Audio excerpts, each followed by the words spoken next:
Warm is het wel in zo'n trein zonder airco. Ik zit in een oude Pullman-wagon en die reed van 1928 tot ergens in de jaren 40 van Amsterdam naar Parijs. Vrij dure reis in die tijd. En ik zit in de tweede klasse. Een beetje de klasse voor het gepeupel. Jarenlang heeft deze trein gereden op een miljoenenlijntje. Maar nu gaat hij naar het Spoorwegmuseum in Utrecht.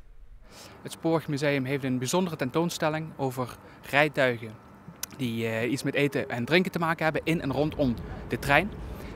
De Pullman is daar een heel mooi voorbeeld van. Luxueus dineren aan boord van een trein. Dit is een van de laatst overgebleven rijtuigen van de vroegere Étoile du Nord. Is daarna ook nog jarenlang een eigendom geweest van de Staatsmijnen, later de DSM. De DSM reed daarmee gasten, hooggeplaatste gasten, bijvoorbeeld koningin Juliana, rond over of het mijnterrein of het DSM-terrein in Geleen. En we hebben hem in 2005 geschonken gekregen voor ons eigen museum. Hoe zit het met zo'n trein? Kun je die makkelijk vervoeren naar Utrecht? Dat gaat niet zo heel erg makkelijk. Natuurlijk, het gewone treinverkeer gaat gewoon door. Dus dat moet er allemaal precies tussen worden gepland, zodat de gewone reizigers geen hinder ondervinden. De trein mag ook maar 70 km per uur maximaal, een stuk lager dan wat het normale treinen rijden. Dus daar moet je wel een hele hoop voor puzzelen en plannen om hem in Utrecht te krijgen.